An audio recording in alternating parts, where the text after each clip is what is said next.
এই নাও, এটা তোমার জন্য আর এটা তোমার জন্য। কিন্তু এটা দিয়ে কি করব? এটা তোমাদের দুজনের ইন্টারভিউ ড্রেসটা চেঞ্জ করে নাও, তারপরে ইন্টারভিউ দিতে হবে। কিন্তু স্যার, এত ছোট ড্রেস। আসলে আজকে আমাদের কোম্পানিতে ম্যানেজিং ডিরেক্টর আসবে, আর উনি এই ড্রেসই ইন্টারভিউ নেবেন। এই ড্রেস মেইনলি আমাদের এমডি কে ইমপ্রেস করার জন্য, তাই তাড়াতাড়ি রেডি হয়ে নাও, তারপরেই তোমাদের ইন্টারভিউ। স্যার, আমি এত ছোট ড্রেস পরতে পারবো না। এই ড্রেস ছাড়া তোমাদের ইন্টারভিউ হবে না। কিন্তু স্যার, আমি এত শর্ট ড্রেস পরতে পারবো না। দেখুন ম্যাডাম, আপনার কোনটা ভালো লাগে আর কোনটা ভালো লাগে না সেটা আমি জানি না। আপনি কোন ড্রেস পরতে পারবেন আর কোন ড্রেস পরতে পারবেন না সেটা আমার জানার দরকার নেই।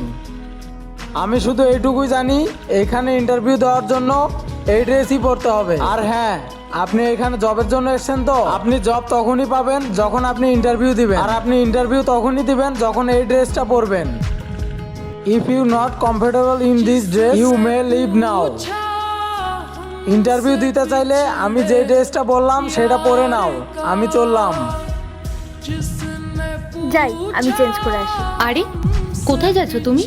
কেন চেঞ্জ করতে যাচ্ছি? ইন্টারভিউ দিতে গেলে তো চেঞ্জ করতে হবে, তাই না? কিন্তু তুমি ওই লোকটার কথা কেন শুনছো? এই ড্রেসগুলো তো অনেক শর্ট, আর ইন্টারভিউয়ের জন্য এটা ঠিক না। মনে হয় তুমি গ্রাম থেকে এসছো, প্রথমবার ইন্টারভিউ দিতে এসছো নাকি? তোমাদের মতো গ্রামের মেয়েরা কিছুই জানে না। তুমি কি জানো না ইন্টারভিউতে কি করে এগিয়ে থাকতে হয়? তোমার কি মনে হয় কিছু ট্যালেন্ট আর কাগজ দেখিয়ে তুমি জব পাবে? যদি তুমি এরকমই ভেবে থাকো তাহলে তুমি ভুল ভাবছো। এখানে সবাইকে খুশি করতে হয়, পারলে নিজেকে এক্সপোজও করতে হয়, আর প্রয়োজন পড়লে কম্প্রোমাইজও করতে হয়। এত বড় কোম্পানিতে জব পেতে গেলে এগুলো তো করতেই হবে। যদি মনে হয় দুটো কাগজের ভরসায় তুমি জব পাবে, তাহলে তুমি কোনোদিনই পাবে না।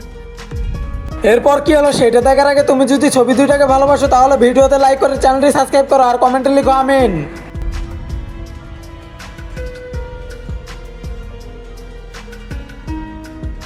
আরে বাহ, তুমিও ড্রেসটা চেঞ্জ করে নিয়েছো, তাহলে চলো ইন্টারভিউয়ের জন্য যাওয়া যাক। আর তুমি তুমি এখানে কি করছো? যাও। স্যার, আমাকে এই পর্যন্ত আসার জন্য অনেক কষ্ট করতে হয়েছে। প্লিজ স্যার, আমাকে একটা সুযোগ দিন। একটা সুযোগ তো ঠিক আছে দিয়ে দেবো, কিন্তু এমনিতেও তোমার রিজেকশন তো হবে না। নিশ্চিত। চলো তাহলে ইন্টারভিউয়ের জন্য যাওয়া যাক, আসো।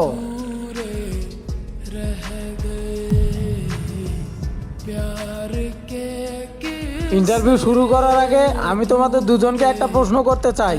আমি তোমাকে একটা ড্রেস দিয়েছিলাম আর সেটা তুমি কোনো দ্বিধা ছাড়াই পরে নিলে কেন?